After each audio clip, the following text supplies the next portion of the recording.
Yeah, this is your boy Fat Dog. This is JL Pro. You watching Dark Knight Records television, bitches. Yes, sir. Watch it.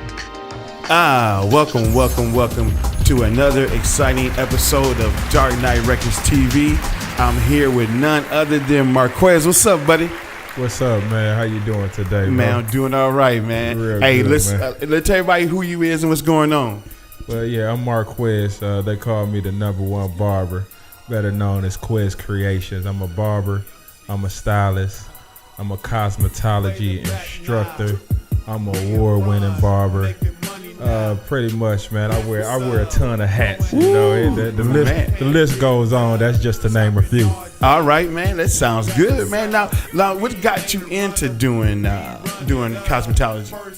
One of the things that got me into it, man, I remember being a young boy, man, and I was always kind of carrying. My mother was a hairstylist, and I carried her bags around for her. And we went house to house, you know, doing hair, and you know, just watching her do it and things like that. When I got of age, about the age 14, I just had a desire to do it. I had a passion for seeing those designs in people's head. And I wanted to do that, man. I really wanted to do that. So I had a friend of mine that I lied to, and I told him that I can cut hair, and eventually I convinced him to let me cut his hair.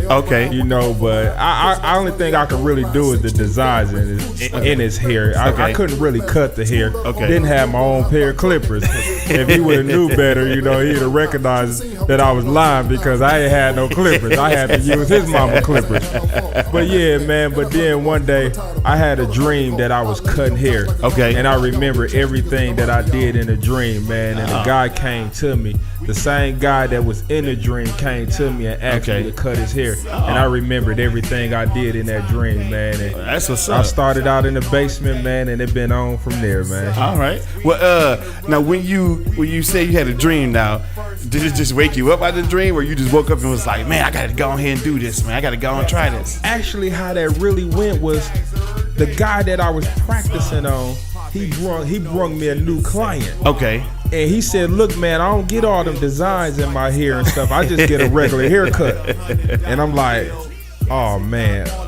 But, hey, I'm a man. I'm up for the challenge. There you go. So he said, but I ain't going to get it cut today, man. I'm going to come back and mess with you another day.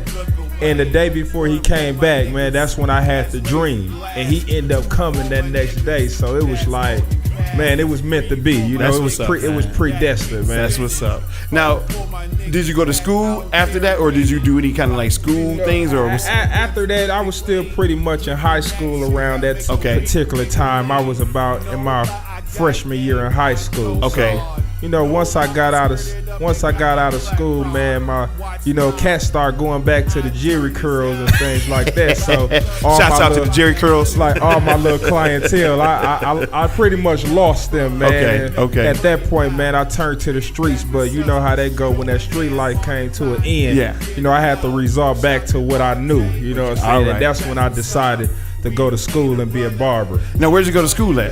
I went to school at MATC. Now, how long did it take you to get your license and get your? Because you gotta get a license in order to get your business, right? Exactly. I went to school for a whole year. For a whole year, man, and it wasn't easy, man. I struggled. Like I said, I was out of that street life, man, and so it was real now, and I had to go to school 8 hours a day like it was a job. Didn't have no room to work a real job. So, man, I struggled it out. Swiss rolls and popcorn, man, every day.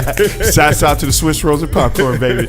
Now, when you got done with that, what did you work at another shop, or did you say, you know what, I want my own shop? I went straight into a salon. I didn't know where I was going, man, but one of my cousins, man, he loved me, man, and he got out here for me, man, and found somewhere for me. He came to me and said, man, I got a place for you to work. I met a guy, and I went to the Gospel Beauty and Barbershop. At that time, it was on 28th and 27th and Melvina. That was the first shop I worked at. I was there for about 3 years. Now, how did you like that? Did you like not having your own, or it was just a start for your foundation? Well, to me, it was just a start for the foundation. I'm one of them people. I believe that you got to be faithful of another man before you have your own. You know what I mean? I didn't want to just dive in there because I'm scared of failure. I don't like to fail. I don't like rejection. I don't like none of that stuff. Yeah, So true that. I definitely didn't want my own. I got with this brother, and I treated his shop like it was my own shop, knowing that was preparing me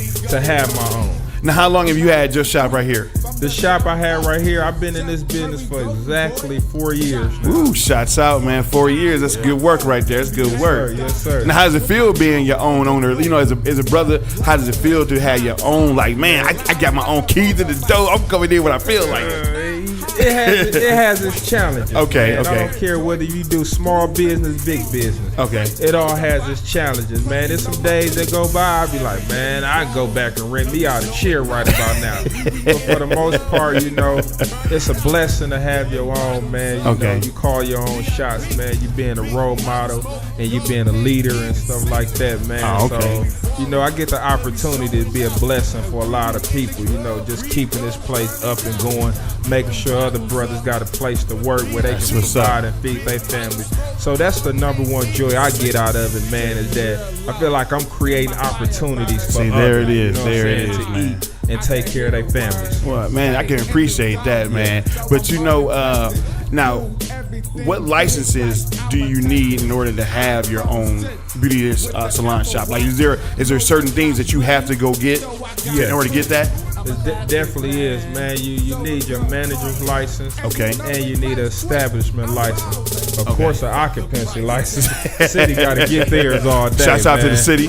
Yeah. Okay, so now let's get into where's your shop at? Where's the address of the shop? I'm located 7251 West Appleton Avenue. That's Milwaukee, Wisconsin. Yes, sir. 216.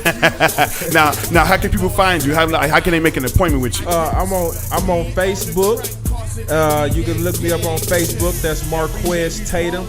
You can find me on Instagram at Quez Creations. That's Quez with an S. Creations, man. Or you can call me 414-462-8047. I'm here Tuesday through Saturday, 9 to 6. Woo, that's what's up, man.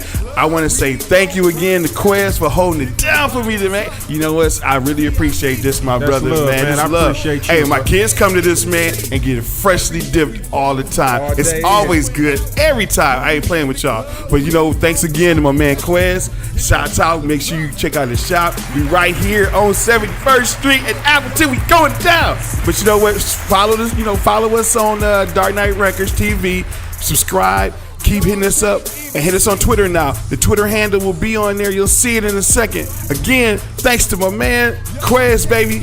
Yes, sir. Thank you, man. Represent that barber life, man. Barber life all day, man. Keep God first. There it is, y'all. We out.